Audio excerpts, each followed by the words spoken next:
Shalom saudara-saudara yang dikasihi Tuhan, jumpa kembali di channel YouTube saya. Seperti biasa saya hadir menjumpai Bapak Ibu sekalian untuk terus bersama-sama kita mendengarkan kesaksian dari orang-orang yang sebelumnya tidak percaya kepada Yesus Kristus, akhirnya menjadi percaya Kristus sebagai Tuhan dan Juru Selamat.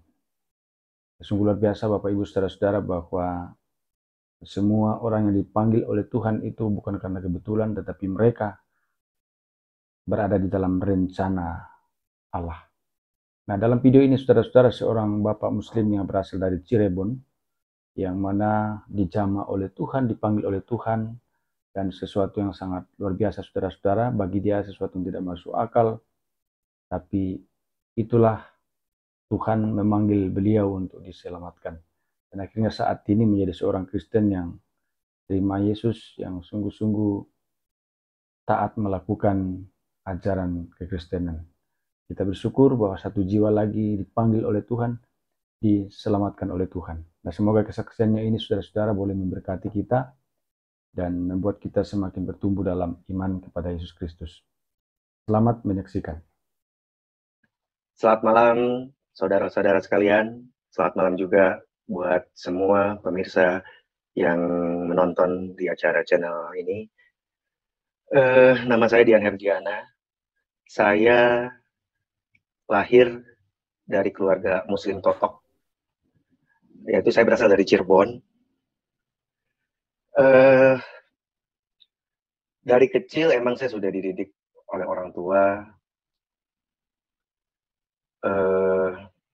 pendidikan agama, dari mulai Quran, kitab, dan lain sebagainya. Karena lingkungan kami adalah lingkungan keluarga Muslim Totok yang boleh dikatakan menganut paham Ahlus Sunnah wal Jamaah.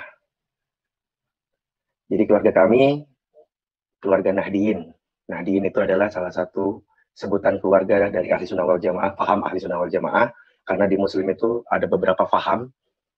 Jadi lebih identik kalau di Indonesia Ahli Sunnah wal Jamaah itu berarti Nahdlatul Ulama. Ya, singkat cerita, saudara yang dikasihi Tuhan, saya ingin bersaksi, saya ingin mencoba untuk meskipun di seberang sana atau siapapun juga mengatakan, bahkan sampai detik ini pun saya sebetulnya antara percaya tidak percaya. Awalnya pasti orang akan menyangka saya orang gila kali. Kenapa sih disebut orang gila? Karena ya itu mustahil sebetulnya, tapi bagi Tuhan tidak ada yang mustahil. Gitu. Saya sekarang standby atau tinggal di Bandung. Tahun 93 saya ke kota Bandung. Awalnya kalau kami dari Cirebon kebanyakan jualan, Pak. Ya, jualan. Awalnya saya jualan, dan tiba-tiba puji Tuhan ada sedikit rezeki, saya bisa kuliah. Kemudian sampai singkat cerita, aktivitas saya lebih banyak di entertain. Cuma udah beberapa tahun ke belakang ini, aktivitas mati total, apalagi sekarang seiring dengan adanya COVID. Singkat cerita, tiba-tiba sepulangnya saya dari aktivitas, karena aktivitas sampingan saya, jujur aja saya sekarang aktivitas saya, karena aktivitas utama sudah tidak ada, boleh dikatakan sudah ditutup, mati total lah untuk kondisi COVID ini. 7 bulan silam, saya sakit. Sakit ini boleh dikatakan awalnya jatuh dari motor, tapi tiba-tiba saya sudah tidak bisa terbangun lagi, sudah tidak bisa, jangankan bangun, gerak pun tidak bisa, dan akhirnya saya cuma bisa terbaring. Selama 3 bulan lebih, 3 bulan setengah, saya sakit, itu boleh dikatakan sangat parah sekali. Kenapa?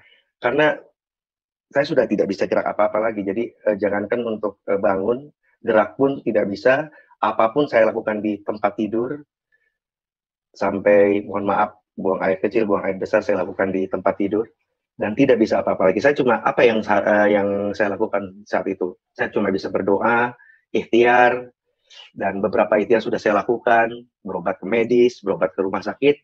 Pada waktu itu ke ahli saraf, saya divonis untuk RMI, karena posisi tulang lumbal belakang saya, lumbal keempat itu agak sedikit turun, atau jadi si tulang yang turun ngejepit ke kaki bagian kanan. Dan saya tidak bisa apa-apa. Akhirnya saya tidak mau untuk RMI karena apa? Karena biayanya sangat besar sekali. Dokter memutuskan untuk dioperasi.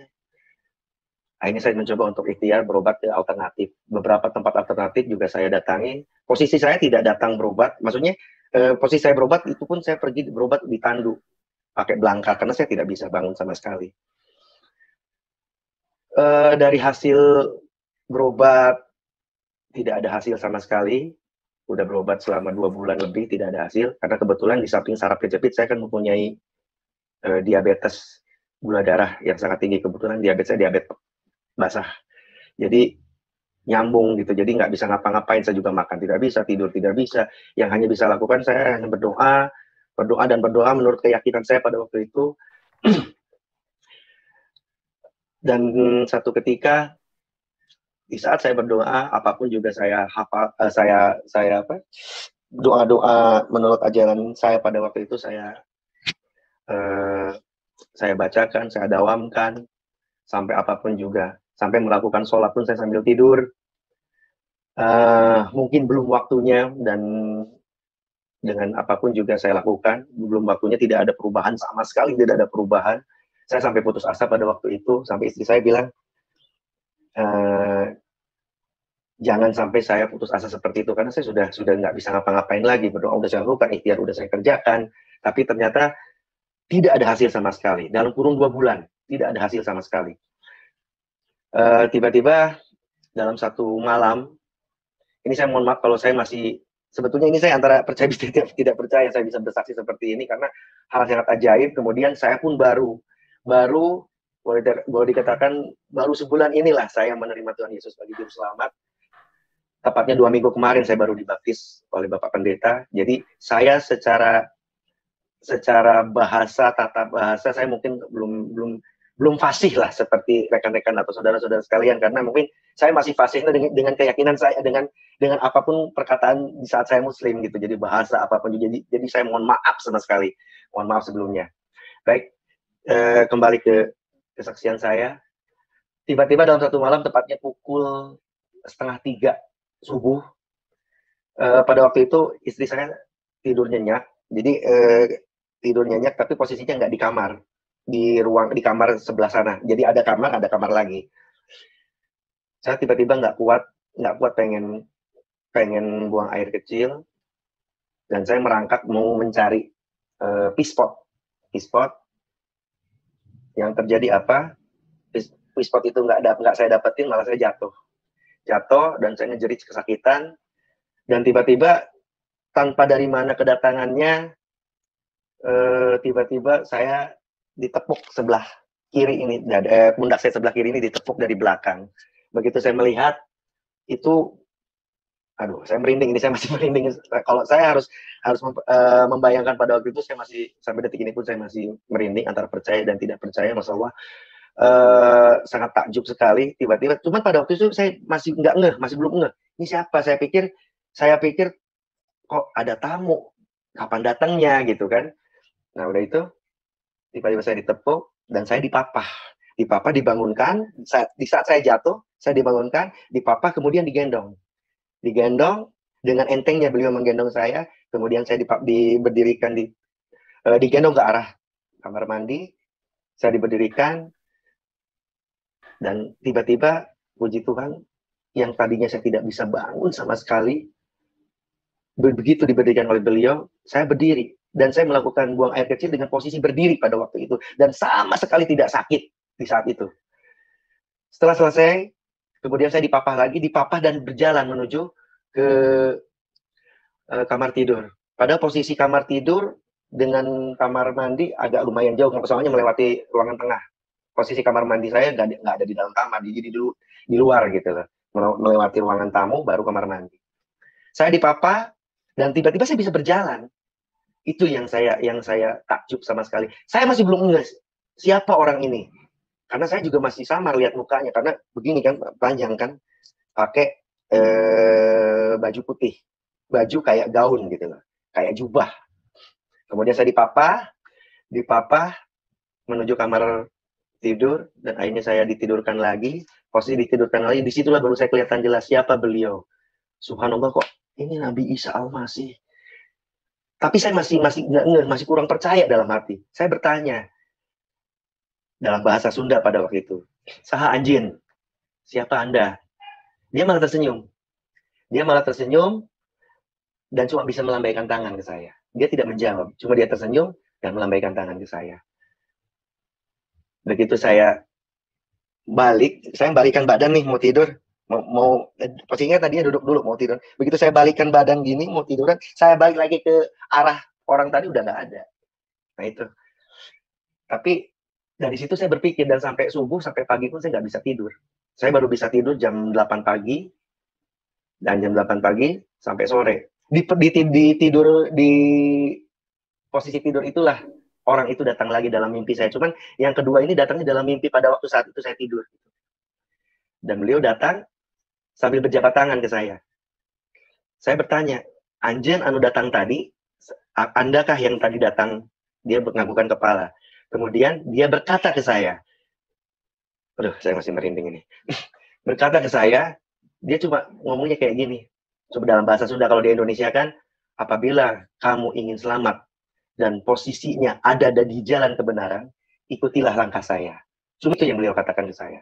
Kemudian dia tersenyum dan melambaikan tangan, nggak ada lagi, menghilang lagi. Tanpa ada kilauan, tanpa ada cahaya, pokoknya hilang aja gitu. Dalam mimpi itu. Di situ baru saya terbangun mimpi, terjaga mimpi, dan saya nggak bisa tidur lagi. Saya mikir pada waktu itu. Posisi saya pada waktu dipapa sama beliau ke kamar mandi, sampai balik lagi ke kamar tidur, merasa tidak sakit. Tapi di saat beliau sudah tidak ada, posisi saya sakit lagi. Sakit seperti semula lagi pada waktu itu. Nggak bisa bangun sama sekali. Dan singkat cerita, 3 hari setelah itu, saya rencananya mau berobat kontrol.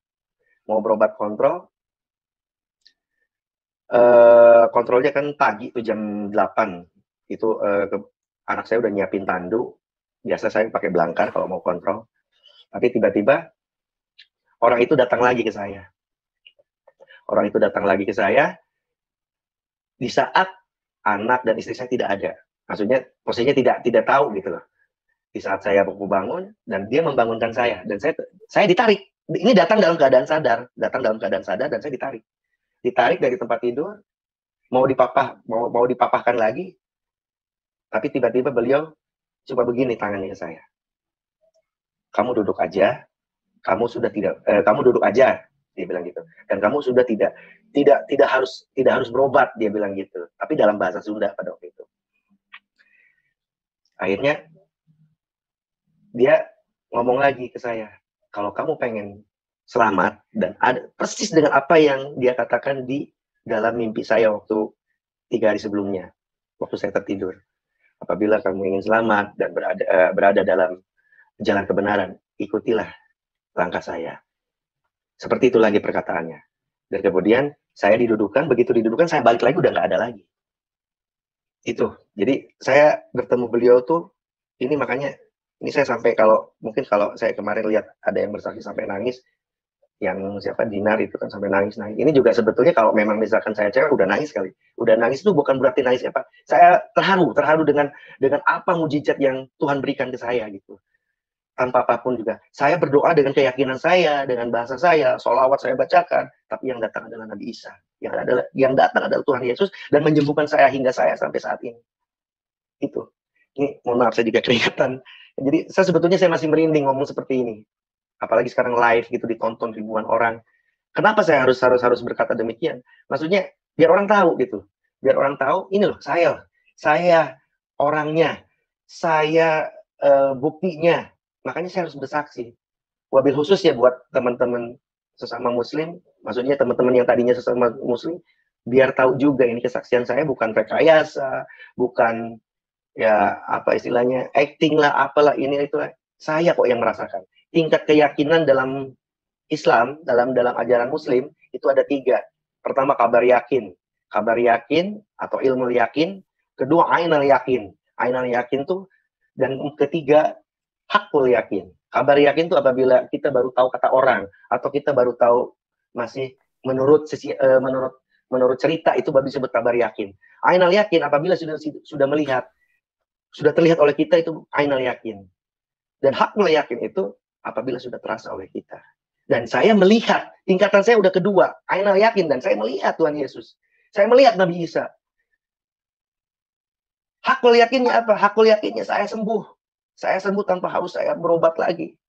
Itu hakul yakinnya. Dan ya, aduh, puji Tuhan, pokoknya saya nggak bisa lagi mengungkapkan dengan kata-kata. Ya seperti itulah singkat cerita kesaksian saya dalam sampai detik ini, meskipun saya masih, ya belum, emang masih agak sedikit sakit, tapi saya sudah bisa berjalan, saya sudah bisa mengendarai motor lagi, saya sudah bisa kesana kemari tanpa harus berobat lagi ke alternatif itu. Terus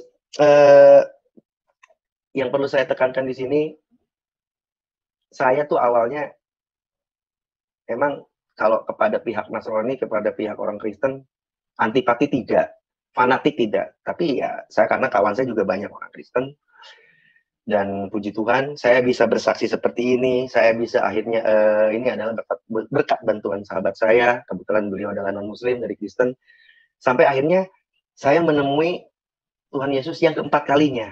Selang 1 minggu setelah saya tidak berobat, pada waktu itu beliau datang dan saya tidak jadi berobat. Selang 1 minggu dari situ beliau hadir lagi dalam mimpi saya. Dalam mimpi saya, cuma bajunya berubah, jubahnya berubah, yang tadinya putih jadi merah. Dan dia mengatakan lagi, yang ketiga kalinya, jangan tunggu lama-lama. Kalau kamu ingin selamat dan berada dalam jalan kebenaran, ikuti langkah saya. Udah itu menghilang lagi. Lepas dari situ saya menjadi dilema, ini siapa? Ini betul Nabi Isa atau siapa? Dan kebetulan saya kan punya banyak teman juga, saya baik dengan teman-teman sesama, maksudnya dengan teman-teman non-muslim juga, salah satunya sahabat saya ini. 2 hari dari situ, saya pergi ke rumah sahabat saya, dan saya menanyakan kepada sahabat saya, ini saya begini loh, saya begini, saya mengalami seperti ini. Dan teman saya itu malah dia bilang, puji Tuhan, yang datang itu adalah Tuhan Yesus. Di situ saya langsung melamun, mikir, tapi jangan salah paham dulu, sedikit pun teman saya tidak mengajak saya untuk pindah keyakinan, sedikit pun tidak. Beliau cuma menjelaskan bahwa itu yang datang adalah Tuhan Yesus. Nah itu, jadi tidak ada beliau ngajak-ngajak, ayo dong kamu masuk ke Kristen aja, kamu ini, nggak ada, sama sekali nggak ada. Saya murni ini dari hati nurani saya sendiri, dari hati saya yang paling dalam, karena saya yang merasakan ini semua. Jadi bentuk dalam apapun juga saya sudah rasakan, betul dalam Al-Quran juga dijelaskan, apabila kita mempercayai Tuhan, kita harus tingkatannya sampai tingkat hakul yakin. Dan ini sudah hakul yakin, saya bisa menemui beliau, saya bisa bertemu yang kata teman saya pun, belum tentu umat Kristiani juga bisa bertemu beliau. Seperti itu. Dan saya yang sudah merasakan itu.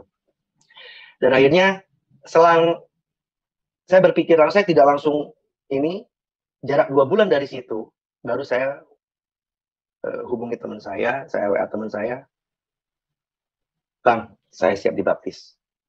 Teman saya kaget, loh, nggak segampang itu, bla bla bla bla bla bla bla. Boleh, hadirkan, ketemukan saya dengan pendeta. Saya pengen ngobrol dulu. Itu 2 bulan setelah itu. Setelah saya sembuh, setelah saya bisa beraktivitas lagi, dan saya telah berpikir panjang lebar, bla bla bla bla ini itu. Terus satu hal, mujizat yang datang dalam diri saya pada waktu itu, satu orang pun tidak ada yang tahu. Istri saya tidak tahu, anak saya tidak tahu. Tapi ya, justru istri saya malah heran, kok Papa bisa bangun, kok Papa bisa sembuh? Ya udahlah, ini sudah. Saya dengan bahasa saya terhadap istri, ini sudah kudrat irodatnya yang maha kuasa. Nggak beda jauh dengan apa yang, nah ini, kalau menurut Muslim, ini kudrat irodatnya Tuhan telah datang. Jadi makanya, saya subhanallah, saya merasa bersyukur dengan ini semua.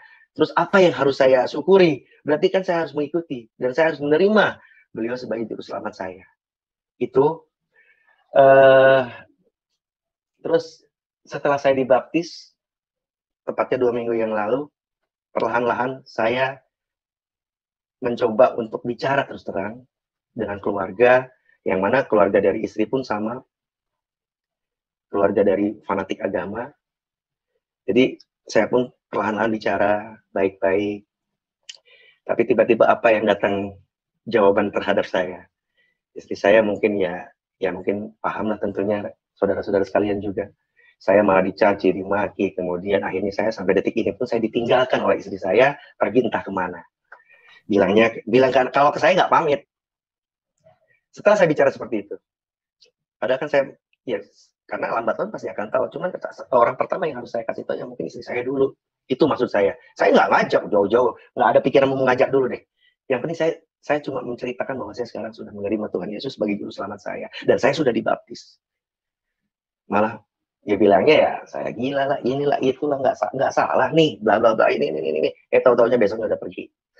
Tapi ke anak saya ada komunikasi sampai detik ini, katanya kerja, cari lagi kerja lah itu. Padahal nggak kerja, saya nggak kerja, ibu rumah tangga biasa.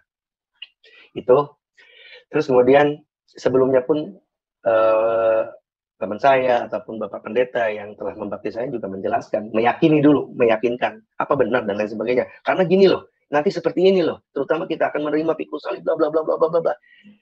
Saya sudah siap apapun arah lintangan yang datang, ataupun apapun juga yang datang dalam diri terhadap saya sudah siap. Karena saya sudah punya Tuhan Yesus. Itu. Dan ternyata betul. 2 hari setelah dibaptis, bla bla bla bla, dan cobaan sampai sekarang pun ini itu dan lain sebagainya. Makanya saya tanggung, udahlah kita live aja sekalian biar orang tahu gitu. Nanti kan lama-kelamaan orang tahu, kemudian ya saya tinggal bicara di ini hak saya, karena saya yang sudah merasakan. Kalaupun memang ada pertanyaan-pertanyaan dan lain sebagainya dari teman, dari kerabat, dari keluarga istri, mungkin kalau keluarga saya sih sudah, karena keluarga saya kedua orang tua saya udah tidak ada, mungkin nggak terlalu banyak ini ya. Yang saya ini khawatirkan justru keluarga dari istri. Jadi ibarat bayi saya ini masih berusia 2 minggu gitu loh. 2 minggu setelah dilahirkan. Jadi saya masih belum bisa bicara panjang lebar, bicara aksen-aksennya tentang orang-orang Kristen. Jadi saya juga mohon maaf sebelumnya. Justru saya juga perlu bimbingan, perlu semuanya rekan-rekan juga. Makanya selama ini saya selalu komunikasi dengan teman saya, karena cuma beliau lah teman yang terdekat dengan saya. Juga saya butuh mentor seperti beliau, kemudian Bapak Pendeta yang membaptis saya, mungkin itu yang selama ini saya lakukan. Demi menguatkan keteguhan iman saya. Karena iman itu adalah keteguhan hati. Sebetulnya kalau saya memahami tentang ajaran-ajaran Nasrani ataupun Kristen, secara hakikiah tidak beda jauh dengan di Muslim. Itu tidak beda jauh, bukan tidak beda jauh, bahkan sama. Karena Muslim pun mengajarkan Islam itu artinya selamat. Dinul Islam itu agama selamat, dan semuanya orang juga pasti mengajarkan tentang keselamatan. Itu. Dan akhirnya saya pun sampai detik ini, sampai sekarang juga saya bisa live seperti ini atas bimbingan Ibu Caroline, kemudian dengan kru-krunya. Terima kasih juga buat Pak Yusuf sebelumnya ngasih masukan ke saya supaya saya kuat, supaya saya teguh, supaya saya tidak cuma, bahkan harus sampai akarnya saya, pasti saya ke sana. Dan karena saya tidak mungkin itu. Jadi kalaupun memang ada orang-orang yang iming-iming duit, saya harus balik lagi ya. Duit nggak berarti apa-apa ketimbang mujizat ini yang udah saya terima. Kesembuhan, sehat, jasmani, rohani, dan saya bisa beraktivitas lagi sampai detik ini. Mudah-mudahan ini semua menjadikan pelajaran, menjadikan ini hikmah buat kita semua. Tidak ada kata lain. Puji Tuhan, haleluya. Saya ucapkan terima kasih banyak Tuhan Yesus. Terima kasih banyak rekan-rekan semuanya. Demikian kesaksian ini saudara-saudara, semoga bermanfaat. Ada banyak pelajaran-pelajaran rohani yang bisa kita petik di sana, supaya kita semakin kuat, semakin bertumbuh dalam iman kepada Yesus Kristus. Dan tentunya kita sebagai orang Kristen berharap bahwa kiranya semakin hari semakin banyak jiwa yang diselamatkan oleh Tuhan. Karena itu tugas kita adalah terus beritakan Injil, terus beritakan keselamatan kepada semua orang, supaya mereka beroleh hidup yang kekal. Jangan lupa terus dukung channel ini saudara-saudara dengan cara like, subscribe, dan share, supaya saudara terus mendapat notifikasi video-video terbaru dari saya, dan terlebih channel ini akan terus berkembang ke depan dan menjadi saluran berkat bagi banyak orang. Tuhan Yesus memberkati.